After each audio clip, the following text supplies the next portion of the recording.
up, internet? Hey, what's going on, internet? Saturday night, coming at you. The blustery Seattle weather is back. It's blustery and windy. Thunder and lightning clapping in the background, and I am adding fish to the 180. Alright, well, we lucked out and found ourselves some little peacock gudgeons. Found ourselves some peacock gudgeons locally. Peacock gudgeons or gobies sometimes. Tetraranita oscilla calucolo oscilla cauda. Tetraranita oscilla cauda. I'm clearly not very good at my Latin anymore. Anyhow, here they are, acclimating temperature-wise. Well, whereas I don't typically acclimate weather-wise, but my lady was lucky enough to stop by a local fish store while she was in the South End, and I will graciously acknowledge this store, the Sierra Fish and Pets, where she was at, and happened to ask about some peacock gudgeons if they had them in, and we lucked out. They had some in, and didn't have to order them in from Portland. I was otherwise going to have to order them from Portland because I could only find one locally. And so I decided, hey, I'm going to put them in my sump. Well, why was I going to put them in my sump? I had to go to dinner. We had to go to get some delicious pho from my favorite pho joint. I'm not really going to tell you where it is, because you probably won't be able to find it. It's in Ballard. It's in Ballard. My favorite little pho joint, so we went out to dinner. So in the meantime, while they were just chilling here, I didn't leave them on the counter or anything and put them down in the sump and let them get a little, stay warm, end up with no 45-degree water. They're little tropical buddies from, where are they from? Papua New Guinea? I think they're from Papua New Guinea. I believe that's where they're from. Relatively easy care tropical fish. They aren't really gonna. They're not aggressive. Nice to have them in a little community and not with other aggressive fish. So, as you guys know, I'm not a huge aggressive fish guy, fish keeper, if you will. I like community kind of stuff, and I like kind of unique little guys. And these are definitely them. They will pair up and mate in little caves. So I actually have to be making these guys some little caves tomorrow. I don't have them made up today, and obviously didn't want to do that in the middle of the night. So instead I made a video since the girls are off having a movie night. They're having a movie night, and so I decided to make myself a little fish video for the peoples of what was going on.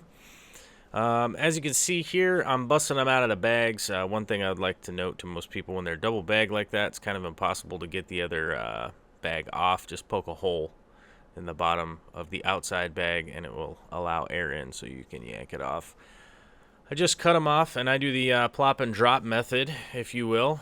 Set up a net into the old dump sink and get rid of that nasty stressed out fish water. They've only been in there for a couple of hours, but that's enough time for them to poop and pee and freak out in there and have some issues. And anyhow, I don't want that water. I don't want it anyhow. I don't want to add it to anything. Go ahead and drop them into the net, and then bring them over to the fish tank. It's just that easy. You guys can see here the angle of the camera makes it look like a full-on CO2 bonanza in my tank due to the LED lights kind of give that weird reflection. But here they are. They're sort of like little shell dwellers is kind of what they're like. I would kind of equate them to.